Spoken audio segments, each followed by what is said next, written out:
Let me ask you something. How many times have your emotions made decisions for you? How many moments have you lost, relationships damaged, opportunities missed, because you let anger, fear, or doubt take the wheel? You see, emotions aren't the enemy. They're powerful energy, but untrained emotions, they'll run your life. If you don't take control of your emotional state, the world will. Today is about power, your power.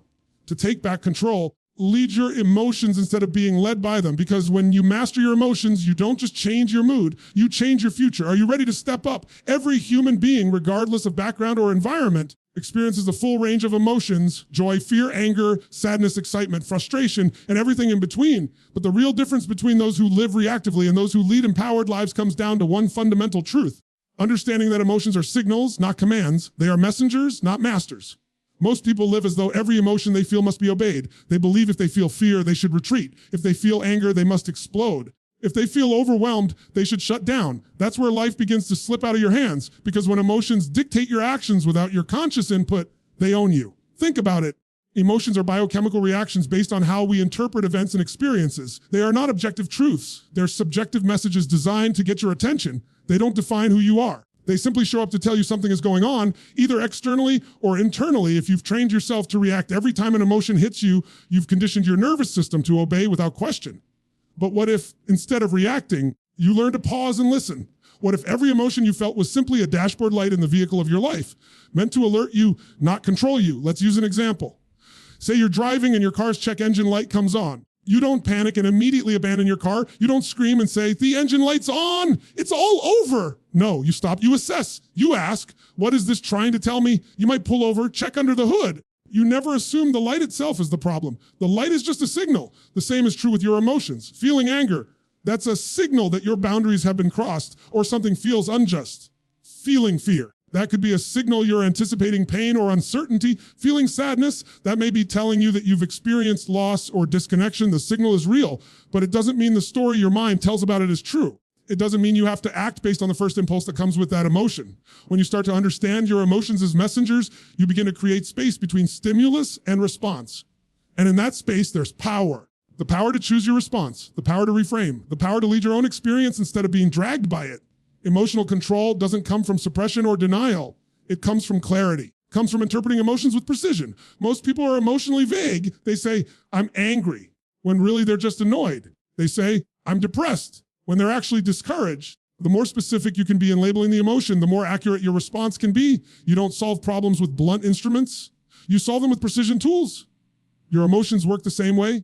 Here's the thing, emotions are never random. They follow your beliefs, your focus, and your interpretations. If you believe people are always out to get you, you'll feel suspicion and resentment. If you focus on everything going wrong, you'll feel overwhelmed. If you interpret failure as final, you feel hopeless. But what if you challenge those beliefs?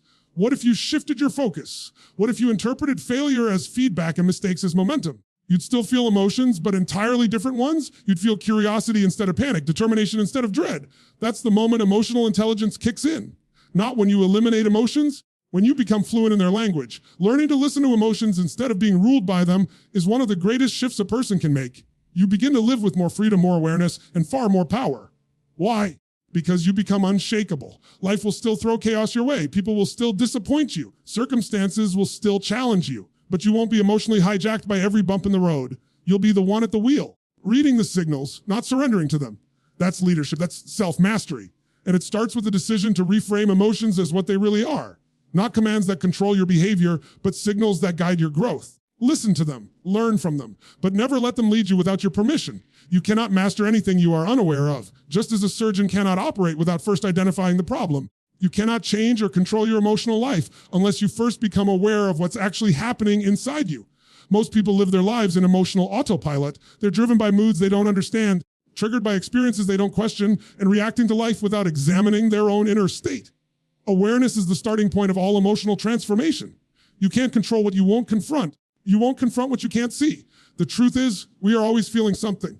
Emotions are never off. They're just often unrecognized. And because they're unrecognized, they remain unmanaged. The moment you pause and say, "Am I actually feeling right now?" is the moment you take back power. It sounds simple, but it's profound. That act of pausing, noticing, and naming what you feel without judging it creates separation between you and the emotion. In that separation, you gain choice, you gain perspective. Most importantly, you gain influence over your internal world. Awareness is not about overthinking, it's about noticing. It's about building the habit of checking in with yourself even in the middle of chaos. It's about learning to observe your emotional state the same way you might observe the weather. You don't panic because it's raining. You just notice it's raining, and then you prepare accordingly. Similarly, you notice yourself feeling anxious, frustrated, or discouraged. You don't have to judge yourself or spiral. You just name it. You recognize it. You say, this is what's happening. That clarity alone lowers the emotional intensity, because part of what makes emotions feel overwhelming is the sense that they're happening to you without your consent. But when you're aware, they stop being ambushes and start becoming data. Start training yourself to do emotional check-ins throughout your day. Don't wait for the storm. Notice the clouds before they gather. When you feel tension rising, ask yourself, is this coming from? What just triggered this?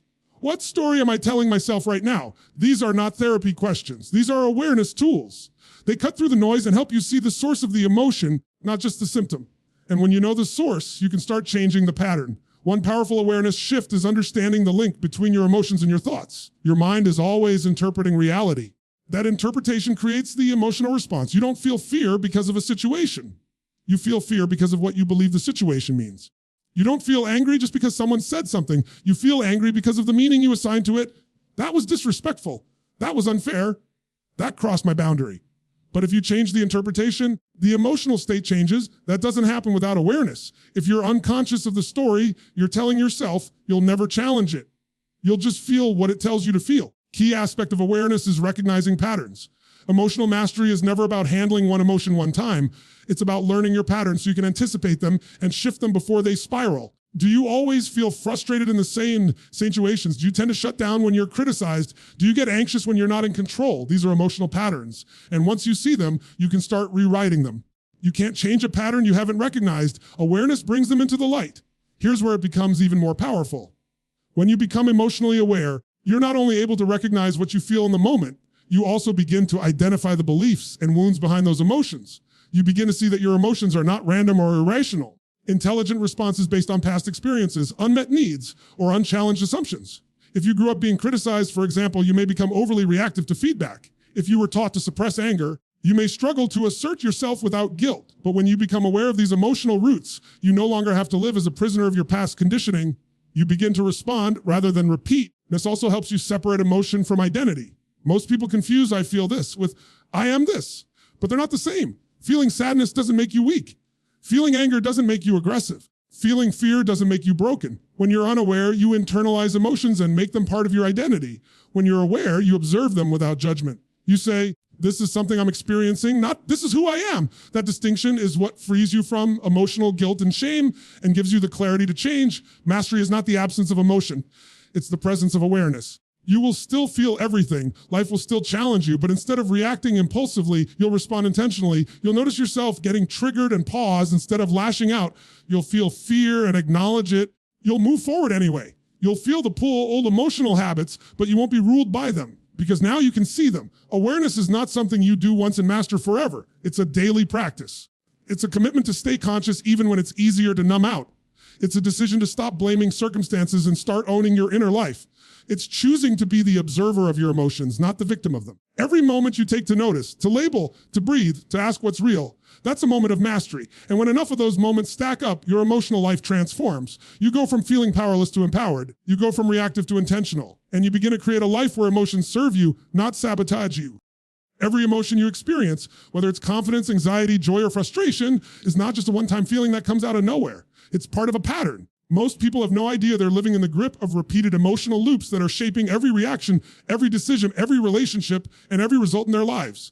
The truth is, emotional responses are rarely random. Conditioned, that means over time, your brain, your nervous system, and your body have developed habitual ways of reacting to certain triggers. Some of those reactions are empowering. Some are destructive. All of them are patterns, and what's learned can be unlearned and replaced. Think of how most people deal with challenges. A stressful situation arises, and what happens? For one person, stress leads to panic. For another, it leads to problem solving. Someone else, it leads to shutdown or anger. The situation might be similar, but the response is completely different. Why? Because of the emotional patterns that person has trained into themselves. Those patterns didn't start today, formed over years, through repetition, through reward, through emotional survival. And unless you examine them, they run you. You might think you're in control, but your patterns are driving the bus. Let's take a closer look at what a pattern actually is. It's a repeated way of thinking, feeling, and behaving in response to a particular experience or trigger. For example, if every time you're criticized, you instantly feel defensive or attacked, That's not just you. That's a pattern. If you constantly doubt yourself whenever you start something new, even if you're well prepared, that's a pattern. If you always withdraw or numb out when you feel overwhelmed, that's a pattern. Here's the thing, the more often you run a pattern, the stronger it becomes. It turns into a groove in your nervous system, like a trail that gets more defined the more you walk it. Now here's the good news. Once you recognize an emotional pattern, you can interrupt it, you can rewire it, you can replace it. But you cannot do that if you don't first realize it exists. Most people try to control emotions in the moment by using willpower alone. That doesn't work in the long run. You don't rise to the level of your intentions, you fall to the level of your patterns. That's why the real work isn't just in the moment you get triggered. It's in becoming a student of your own emotional history. You have to start paying attention to how you respond to things consistently. Start asking yourself, what are the emotional loops I live inside? What happens every time someone disrespects you? What happens when you feel uncertain? Things don't go as planned? What happens when someone gets too close to you emotionally? These are not surface level questions. They are the questions that reveal the patterns running underneath your day-to-day behavior. And when you ask them honestly, you start to see the same emotional reactions showing up again and again in different clothes. The circumstances change, the people change, but the emotion is familiar. That's your pattern talking. But identifying the pattern is just the beginning. Real breakthrough comes when you choose to interrupt it and install a better one. Let's say you notice that your pattern when facing pressure is to shut down and procrastinate. That doesn't mean you're lazy. It means your nervous system has learned that avoidance reduces pain in the short term. It's a protective response, but one that creates long-term damage. So now you have to install a new pattern. That might mean when you feel that shutdown impulse, you take one small action forward instead. You recondition your system to associate movement with safety and progress. Do that consistently, and guess what? You're building a new emotional pattern. Another key to shifting emotional patterns is to change your associations. The brain is constantly linking emotions to experiences. If you always associate taking risks with the feeling of failure or embarrassment, you'll keep avoiding them. If you begin to associate risk with growth, expansion, and pride in showing up, even when you fail, you'll start building a new pattern that supports your courage, not your fear. That shift doesn't happen overnight. It does happen with repetition and emotional intensity.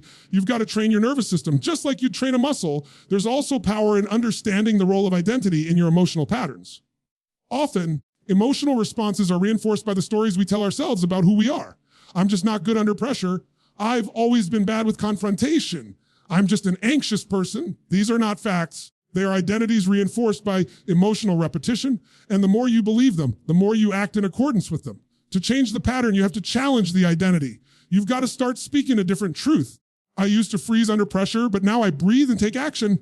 I'm learning to face discomfort. I'm training myself to stay calm in conflict. That new identity, practiced daily, becomes the foundation of a new pattern. What's most important to understand is that emotional patterns don't get erased. They get overridden. You don't magically erase 10 years of reactivity, but you can create a stronger, more empowering pattern that eventually becomes the new default. The more you practice that new response, the weaker the old one becomes. One day, what used to trigger you deeply doesn't even faze you, not because you've suppressed it, but because you've trained yourself to respond differently. That's emotional freedom. That's mastery. Emotions are powerful, but patterns are predictable. And that's good news, because if you can predict your emotional patterns, you can prepare for them, you can plan for them, you can set traps for your old self and build triggers for the new one. You become a conscious architect of your own emotional landscape rather than a passive passenger. That's when real confidence begins. Not the kind that comes from pretending you're not emotional, but the kind that comes from knowing you can direct those emotions with precision and power. This isn't theory. This is daily life. It's how you deal with conflict, how you handle rejection, how you show up in relationships, how you respond to failure. Patterns are shaping your life whether you realize it or not. The question is, you designing those patterns, or are they designing you? Once you answer that, you step into the kind of emotional control that rewrites your destiny. Whatever you focus on, you feel. This is not philosophy, it's psychology, it's biology. It's a fundamental law of human experience. Your focus creates your emotions, and your emotions drive your behavior. People often think that their feelings are the result of what's happening around them. They think their frustration is caused by someone else's actions, or their sadness is caused by the situation, or their fear is caused by the uncertainty.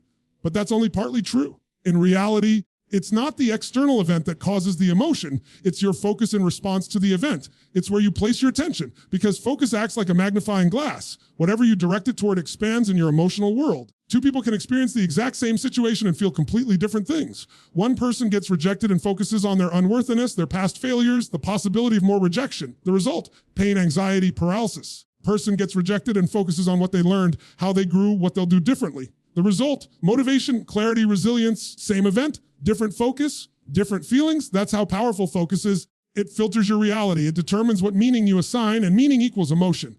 When you shift your focus, you shift your emotional state. It doesn't mean you ignore reality. It means you choose which part of reality you're going to build your experience around. Are you focusing on what's missing or what's available? Are you obsessing over the problem or looking for the solution? You stuck on what you can't control or focused on what's within your reach? Those are choices of focus, and they create very different emotional landscapes. The person who trains their focus trains their feelings. Most people don't realize that focus is a habit. It's not just something that happens to you. It's something you condition over time. If you've spent years focusing on worst case scenarios, criticism, judgment, what's not working? You've built a pattern of suffering. But just like a muscle, focus can be redirected, strengthened, reshaped. You can teach your mind to look for what's empowering. You can train yourself to scan for what's good, what's growing, what's possible. The more often you do it, the faster your brain begins to default to those patterns. And that changes how you feel daily, even when your external circumstances remain the same. It starts with catching yourself in the act. Something happens, ask, what am I focusing on right now? Most of the time, we don't even realize it. We focus on how long something is taking instead of how far we've come. We focus on how we were hurt instead of how we healed. We focus on what might go wrong instead of what's already going right. That awareness of focus is the key to interrupting an unhelpful state and steering yourself into an empowering one. There's a difference between pain and suffering. Pain is often a part of life. Suffering, though, is usually the result of prolonged negative focus. You dwell on what you can't change. You replay old wounds. You imagine outcomes that haven't happened. That is suffering created by focus. The reverse is also true. Joy, confidence, gratitude, those aren't accidents. They're born from deliberate focus. You think about what you're thankful for, and you feel grateful. You remember your progress, and you feel proud. You focus on someone's effort, and you feel connected. Emotions don't appear from nowhere. They follow focus. This applies in every area of life. Your relationships, your career, your health, your mindset. Take relationships. If you constantly focus on your partner's flaws, what they're not doing, how they frustrate you, what do you feel? Resentment, disconnection, distance. But if you shift your focus toward what they bring, how they try, what they've overcome, you start to feel appreciation, connection, compassion. The situation hasn't changed. Your focus did. In business or your professional life, if you only focus on what's still not working, how far you have to go, what others are doing better, then stress and burnout are inevitable. But focus on your vision, on the people you're serving, on what you're learning and building, and suddenly you tap into creativity, energy, and purpose. The fuel changes because the focus changes. In your internal world, your identity and growth, focus is everything. If you're always thinking about what you're not, what you haven't achieved yet, what you still lack, you always feel less than enough. When you redirect focus to your strengths, your progress, your moments of courage, no matter how small, you begin to feel capable, empowered, and grounded. You're not lying to yourself. You're simply choosing to shine a light on the truth that uplifts rather than crushes you.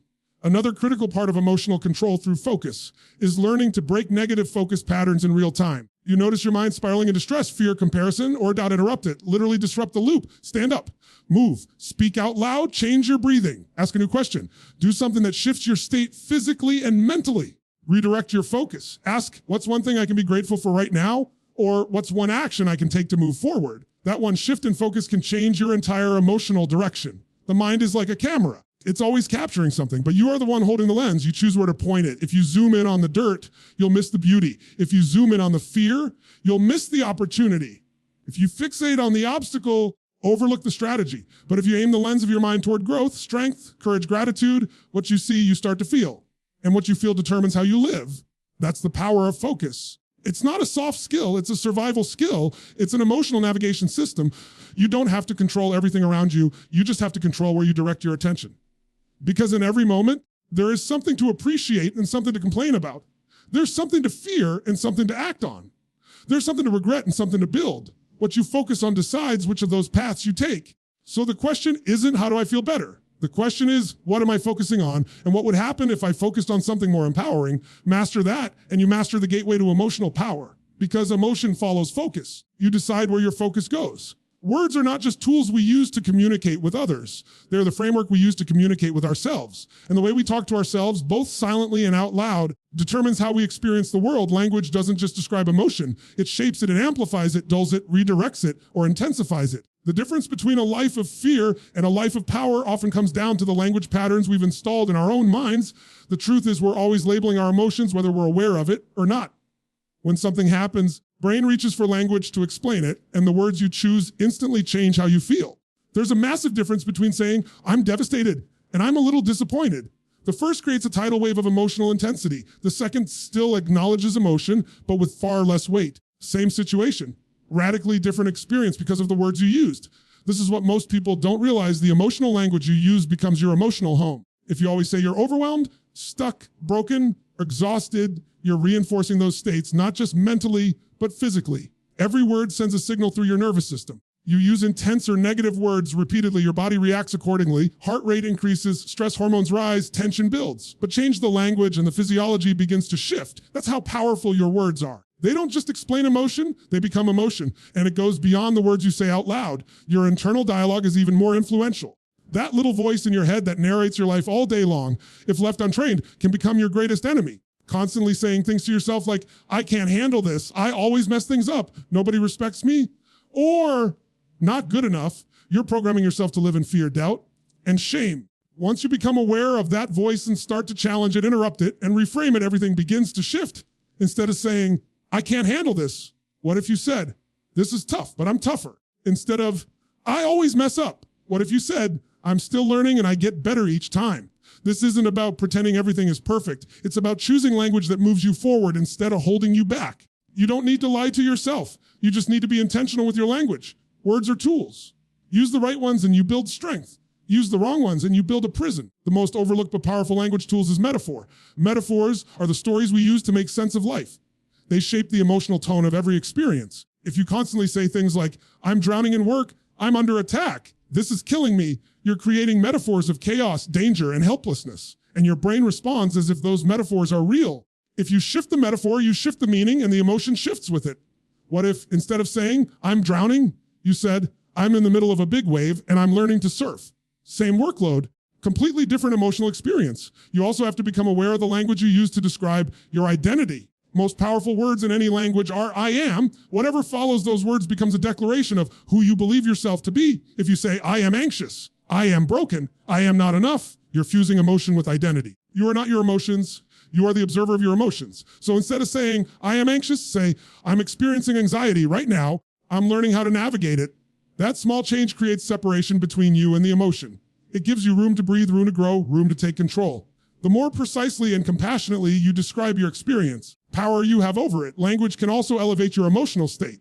One of the fastest ways to create a shift in energy is to deliberately use empowering language. Instead of saying, I'm fine, say, I'm energized, I'm focused, or I'm getting stronger. Instead of saying, this is hard, try, this is a challenge I'm ready for. Those aren't just positive phrases, they are emotional commands. Often you use them, the more your brain wires itself to feel what you declare. It's like programming emotional software, garbage in, garbage out. But if you input strong, empowering language, you begin to produce strong, empowering emotions. This doesn't mean you fake it. It doesn't mean you ignore pain or deny struggle.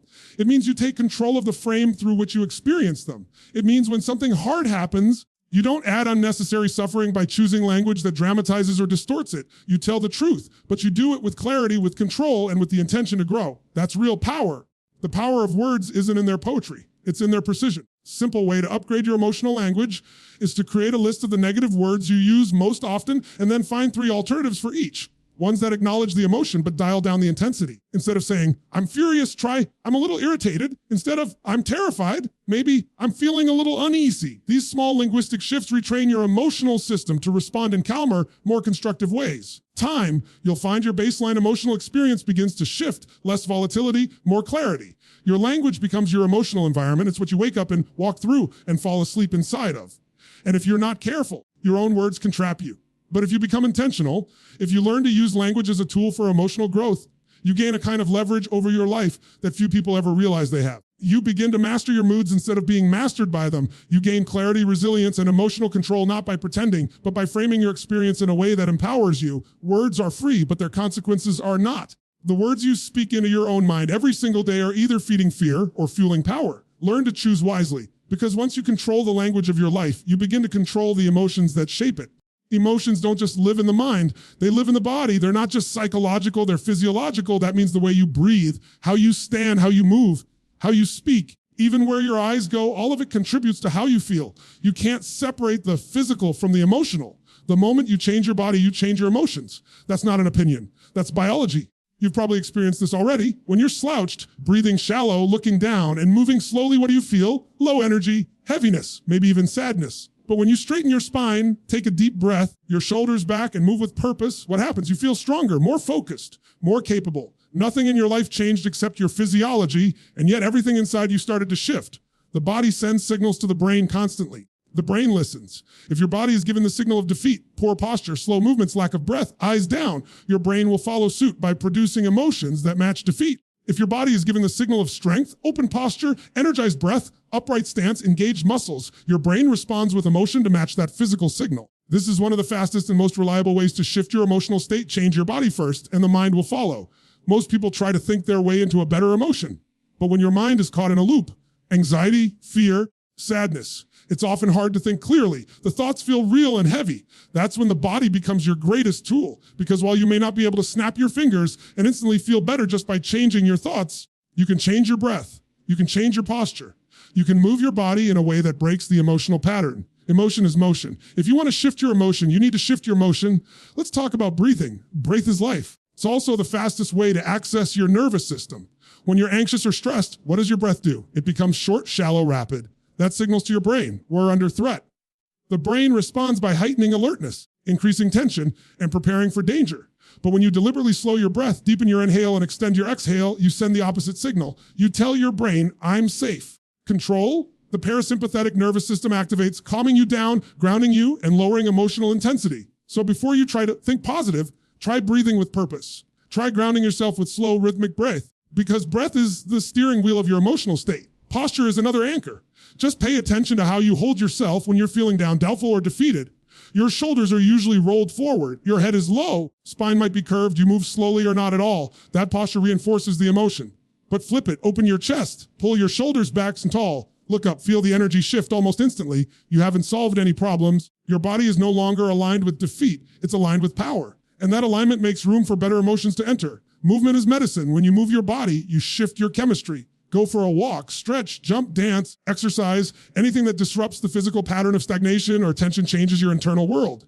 When your body moves differently, your brain creates new sensations, and those sensations become new emotional possibilities. That's why people who move regularly, whether through fitness or intentional habits, tend to experience less emotional volatility. It's not magic, it's physiology. The body creates momentum, and momentum reshapes emotion. Even the position of your eyes can change how you feel. When people feel depressed or overwhelmed, they tend to look down. Looking up, even slightly, interrupts that pattern. There are neurological reasons for this. The bottom line is that the body reinforces the state you're in. You can use that to stay stuck, or you can use that to shift. Most people are unaware of how deeply their emotional habits are tied to their physical habits. Once you start observing yourself, the patterns become obvious. And once they're obvious, they can be interrupted and redesigned. Voice and language also have a physical quality. How do you speak when you're confident? Your tone is strong. Your words are clear. Your pace is steady. How about when you're anxious or insecure? Your voice may be shaky, rushed, quiet, or uncertain. Your voice is part of your physiology, and adjusting it, even slightly, can change how you feel.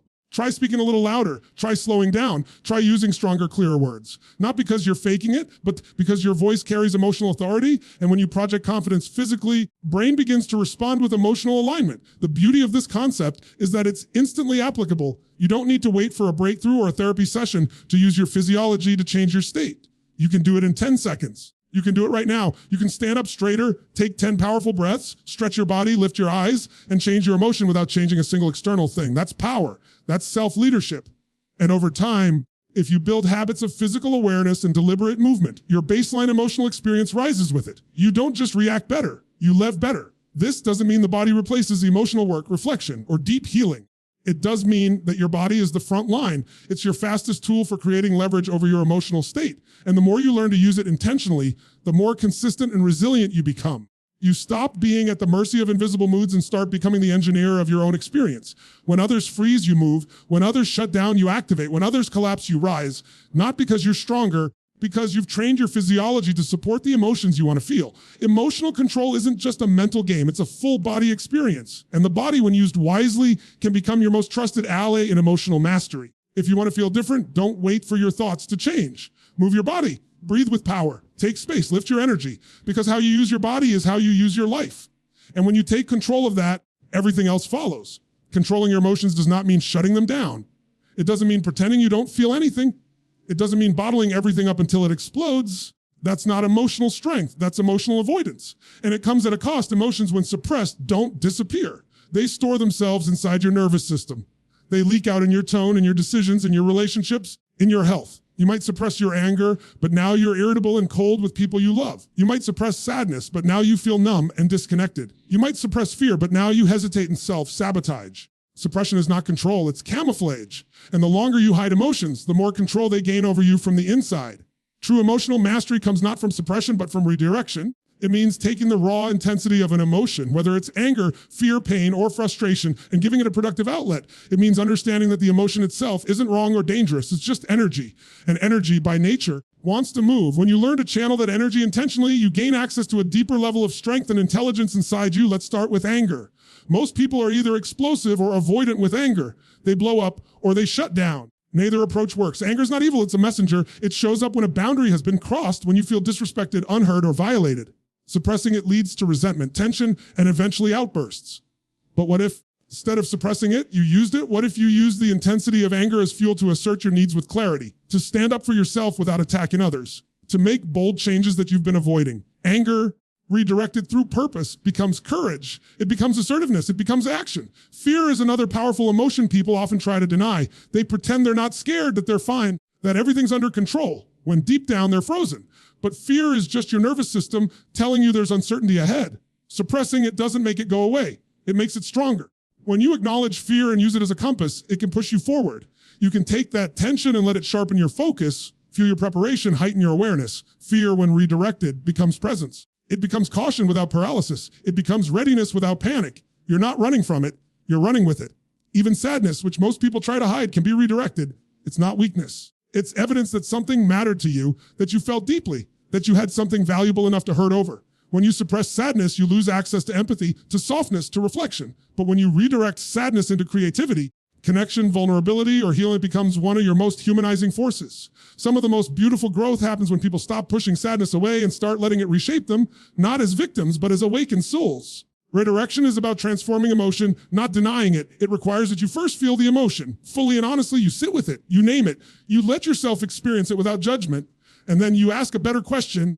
Can I do with this? Or can I put this energy so that it becomes useful? That question is everything, because that's where the shift begins. From passive suffering to active transformation. Instead of being at the mercy of your emotions, you become their leader. You decide how that energy gets used. You give it direction. This is not always easy. In fact, sometimes it's messy. Emotions can be overwhelming.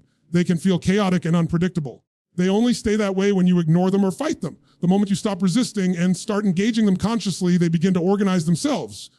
You start to see the root behind the reaction. You begin to separate the story in your head from the feeling in your body. You take that emotional energy and start turning it into movement. Physical movement, forward movement, emotional movement. That's redirection in action. The most effective strategies for redirection is physical activity. When you're angry, work out. When you're anxious, breathe deeply and move your body. When you're overwhelmed, walk it off. Get an emotion. Emotions want to move through you. Sit stagnant. Another strategy is expression. Write, talk, create. Let the emotion speak, but give it a constructive voice. Use journaling, conversation, art, or reflection to move the emotion from raw sensation to meaningful insight. So as a voice, it loses its chaos. It starts to make sense. Another powerful form of redirection is contribution. When you're consumed with negative emotion, shift your focus toward helping someone else. Channel your energy into making someone else's day better. Redirect your emotional intensity toward service, support, or kindness.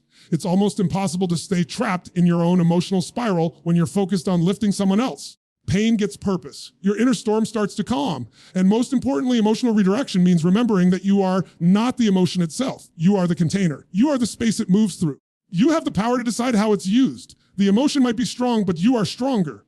The moment you stop running from it and start steering it, you access a version of yourself that is powerful, intentional, and deeply human. The goal is not to feel nothing, it's to feel fully and respond wisely.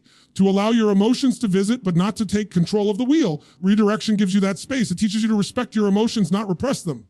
To move with them, not be moved by them.